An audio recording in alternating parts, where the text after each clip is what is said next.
Hey, welcome back to the channel. Today I'm starting a three-part series I'm calling Overlanding Basics. I'm going to be sharing with you guys 3 R's of overlanding: research, rigs, and readiness. And we're going to break each one of those down over the next few episodes here on the channel. This series is aimed at someone who's newer to the sport, but I think there'll be something in this for everybody. And I'm going to be sharing some of my own personal stories from my adventures as well, a different story for each episode. So I think this is going to be a lot of fun, and we're doing it all from right here in the Jeep. So buckle up and let's go.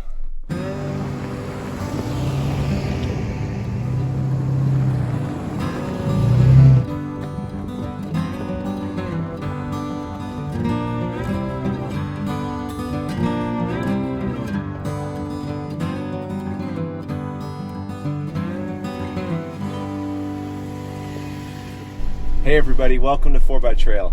I'm Caleb, and today we're out here exploring Bulldog Canyon. This is a great little trail near Mesa, Arizona. It's one of my new favorite local go-to trails. And I thought it'd be fun, while we're talking about overlanding and off-roading and how to prepare for an adventure like this, I just thought it'd be cool to actually do it out here on the trail. This is a pretty easy trail. There's a few little sections that can keep things interesting, but for the most part it's a very straightforward trail. So overlanding basics: research, rigs, and readiness. Those are the 3 categories. Today we're really focusing on research, and I gotta be honest, research is not my favorite of the 3. It's something that I've had to work at. When it comes to your rig and modifying your rig and staying up to date on gear so you're ready for a variety of situations, that's the fun part, right? But research, I mean, come on, no one wants to do research. Let's just get out there and explore, right? But what I've learned is the more knowledge you have ahead of time, the more fun you're going to have out on the trail. Because when you're out here exploring, there's always stuff that can happen. There's going to be adventure, there's going to be unexpected stuff. You're going to have to adapt, and that's all part of it. But when you go into it knowing some key things like trail ratings, like how difficult is the trail, weather patterns for the area, camping regulations. If you're doing a multi-day trip, how far is it between fuel stations, things like that. Those are the types of things that we're going to be talking about and breaking down in this episode.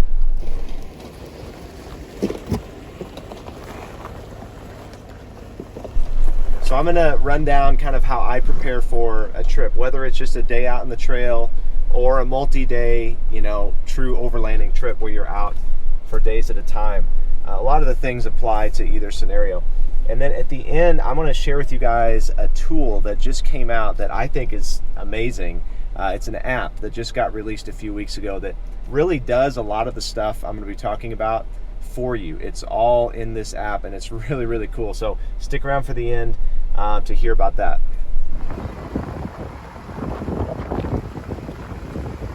So when you're doing early stages of research, you're probably on YouTube or scrolling through Instagram, right? And you see a trail, you're like, man, that would be an awesome trail to do, or a location or a campsite, man, that is epic. And those are great resources to just do basic research. But what I like to look for if I see a trail or a place that I want to explore, I like to see what types of rigs are doing that trail, in the video. Are they mostly stock, 33s, 35s? Are they on 40s? What type of modifications do I need to do to my rig to be able to comfortably do that trail? You can tell that a lot of times, even just from a YouTube video. Another thing I like to do if it's a multi-day trip is pay attention to where they're camping. Sometimes they'll even share coordinates of oh, this is a cool campsite, check this out. And that's great information and stuff that you can pick up just from watching a video. So super, super easy stuff. Forums are also great. Forums are a great tool, first-hand knowledge, first-hand, people that have been there and are writing about it or sharing about it. Also word of mouth from, local off-road groups. It's pretty easy to find groups on Facebook and connect, and so yeah, all that stuff is helpful when you're initially trying to explore an area. Man, guys, check this view out.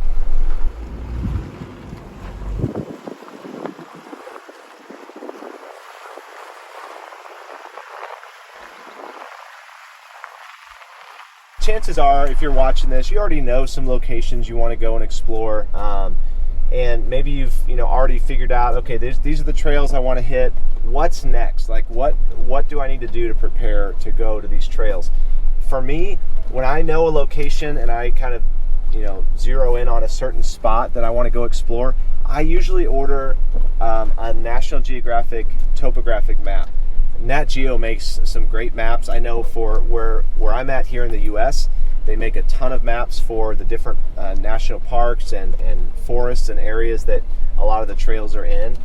And I just think, even if it's not a Nat Geo map, whatever type of map you can get, just to have a hard copy backup. There's so many great apps and obviously GPS tools out there, and I utilize those too, but there's nothing like having a hard copy map. We'll talk more about that in the readiness episode, but it's come in handy for me before, just having an actual hard copy map.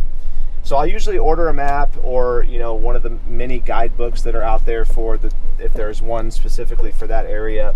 Again, just to gain knowledge from people who have been there. And then of course I mentioned the different apps. Like I use Gaia.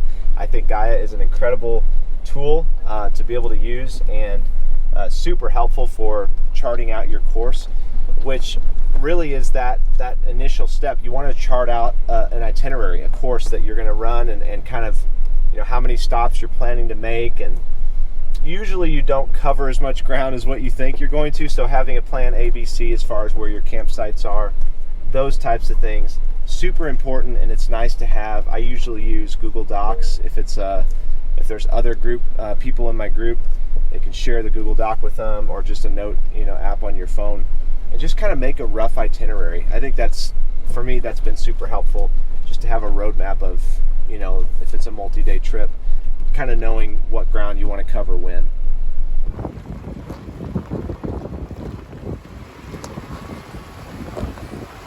And then once you have your location, your itinerary, your maps or GPS tools to kind of start charting out a course, it's time to get into the details of the trip. So here's kind of my checklist. One of the first things is permits. A lot of times if you're in a national forest or hitting a more heavily populated area like Moab or things like that, certain trails you might need a permit for. Not always, but it's important to know to avoid a potential fine out on the trails. So permits a lot of times are very inexpensive. Sometimes you just pick them up at the ranger station, sometimes you print them offline. Recreation.gov is a great resource for that, as well as just searching for the local ranger station online and giving them a call, and just asking, checking in, making sure you're all good there. And while you're talking to them, it's really important to know the camping and fire regulations or restrictions for the area, especially in this day and age with all the fires. I mean, there's been several fires out here in Arizona, up in northern Arizona over this summer, and so much that can be avoided. Sometimes it's lightning strikes, it can't be avoided, but it's important for us who are explorers out, enjoying what's been given to us, to really take care of it. So you want to know the fire restrictions and the camping regulations for the areas that you're going to. Something that's easy to not think about is tow fees, like recovery fees.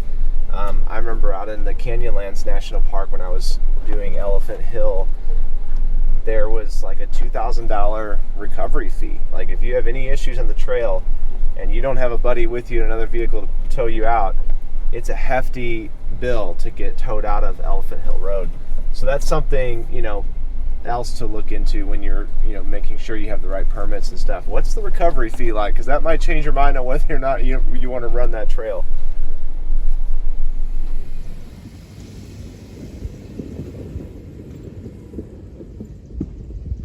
The next thing I'll look at is what time of year is best to visit that place. Like a lot of it depends on the weather. There's kind of two W's I like to think of: weather and wildlife. Weather it's super important, not just to know like what time of year, if it's going to rain or not, what's the chances of rain at the time you're going, but if it rains, because sometimes it can rain unexpectedly. Like today out here, there's been kind of spotty thunderstorms around the area, and I knew that going into even just this this video filming today, just coming out here. I made sure I knew what the weather was. But really that's because sometimes rain can alter the trail. In fact, this trail that I'm going on right up here, there's a section that if it's just rained, it can be real gnarly, and they actually kind of keep this trail somewhat groomed. And if you get out here after a rain, it's going to be a whole different experience than if you come, during a dry time. So weather is super important. Wildlife also is something I like to be aware of. I think it's really helpful to just kind of know what type of animals you can expect to see, or that you could potentially see. Usually you don't see a lot of wildlife when you're doing well-traveled trails because I think they just kind of stay out of the way. But especially if you're in bear country, I usually carry bear spray with me. I just think it's important to have some form of personal protection. There's different forms of protection in that way, but for me, at least having bear spray I think is a really important thing.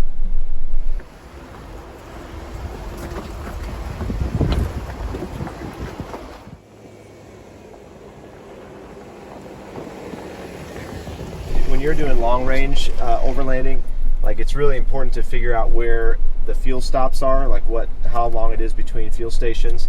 Unless you've got auxiliary fuel on board, which some people do, that can help with that. But it's definitely important to make a note of that. And kind of with that, comms.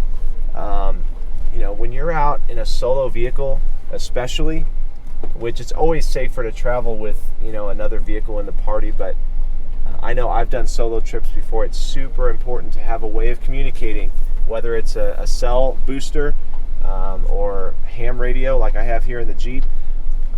Also an SOS device, a satellite tracking device, is really, really handy and important, because if something happens and you're out there by yourself, you're counting on satellite communication. There's really not a lot of other ways to communicate. So something to keep in mind. We'll get into that a little bit more in the readiness section of this series. Well, those are some of the things on my list when I'm researching for my next adventure. But what I forget, I'm sure there's some stuff I left off. Feel free to leave it down below in the comments. That's a great way to share knowledge with people who are visiting the channel, watching this video. Let's engage in some conversation in the comments, and that's what it's all about. So, okay, now I've got to tell you guys about the app I talked about at the beginning of the video, because it's amazing. It's called Offroad, and it's by my friends at trailsoffroad.com, which I've been using their website for years. It's been great, a great resource. Real world reviews right there on people that have run the trail. A lot of times you'll click on a trail and it's like someone ran the trail yesterday and left a review, and you can see what the current trail conditions are. It's super helpful. But guys, their app looks like this when you click on a trail. But you open up the app and you can search through the map, by region, or you can search for a specific trail. And when you click on the trail, it pulls up all their same, the way they lay it out on their website in a nice streamlined, condensed way. You can get trail ratings. You can look at different pictures that people have uploaded of the trail. It shows you the difficulty of the trail. It shows you the waypoints, so you can scroll through and follow along. Or they have a follow feature. When you get to the trailhead, that's my favorite part. You click on the follow button and it'll actually follow you through that trail. You can download maps on this app. It's an incredibly powerful tool that they're still developing. When I was messaging them about it last week, they said, yeah, let us know as you're using it if you have anything you want or that you see that could be improved. So they're still developing it, but guys, already it is phenomenal, amazing tool, and it's really making new trails approachable for people. It's easy to get out there and explore because of people like the folks at Trails Off-Road. Definitely go support them. Check out the app and their website. They're a great resource.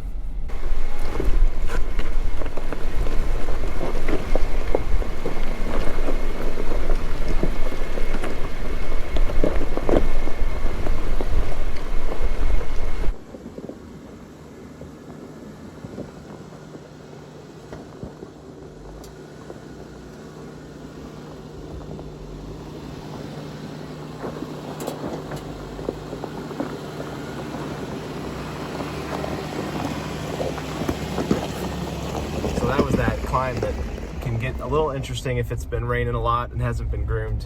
It was pretty straightforward, but this is a great little trail. If you're in this area, definitely check out Bulldog Canyon.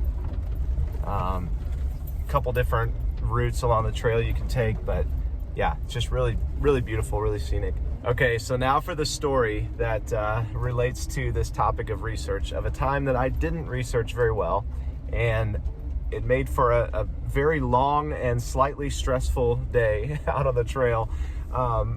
It was last year.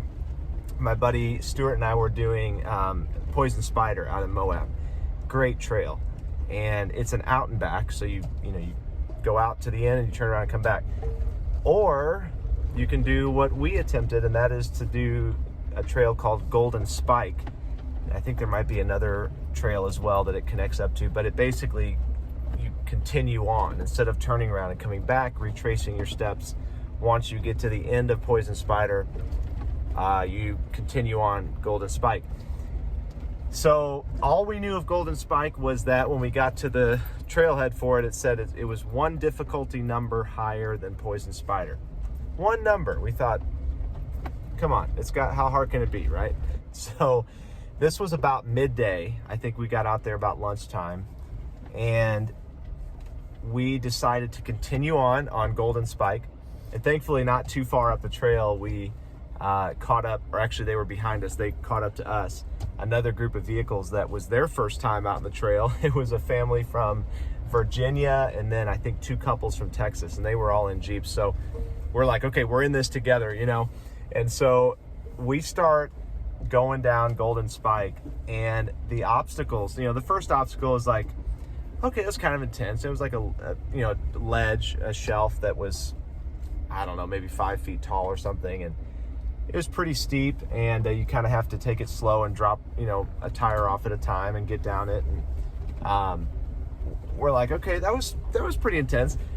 That was like one of like 10 obstacles, and each one got more and more intense. I mean, we climbed stuff and went down stuff that even in the trails that I have done, I would not have thought I could do it. And we just kept going, and suddenly, before you know it, the sun starts going down. We're getting out, we're spotting each other, because my Jeep, so I'm on 37s, and I think I was the only one. The rest were either on 33s or 35s, including my buddy Stuart in his Tacoma, who's on 33s. We took that truck through Golden Spike, guys, and there's an obstacle called the Crack, and or the Golden Crack, maybe. Yeah, even in the trails that I've done, like this was definitely, I'd say the hardest obstacles. And honestly, if I hadn't been in my Jeep driving through this and like seeing it, like I would not have thought I could do it. And I didn't know, because I didn't research it. So we were just out there. We're like, well, we really have no options. Each obstacle we went over, we're like, well, we're not going to go back up it. Like, that was crazy coming down. We're not going to make it back up. And it's just one after another after another. It's getting darker and darker. And I like margin. Like I'm a margin guy. Like if I'm out there, I like knowing I'm with somebody who's either done the trail before or they're on 40s. You know what I'm saying? Like I was the guy that was having to pull people over obstacles, and we stacked rocks. I mean, we just did all the things to get through, but we made it. It was about midnight, so almost, I think it was close to midnight. So it was close to 12 hours just on Golden Spike. Because again, we were stopping, we were having a good time, we were talking and spotting each other. But man, we would have not, I don't think any of us in that group would have done it if we had known and done the research. Just not well enough equipped vehicles to be doing that trail. But we made it. So I guess the lesson is, if you don't research, sometimes it can end up being a fun story to tell later. So there's my story of what happens when you don't do good research. You end up spending a very, very long day on the trail. But we made some good memories, made some new friends. So it worked out. Guys, I hope this was helpful today. I hope you learned something, or at least had fun coming along with me on Bulldog Canyon here. I'm going to keep exploring a little bit. I'll see you guys in the next episode.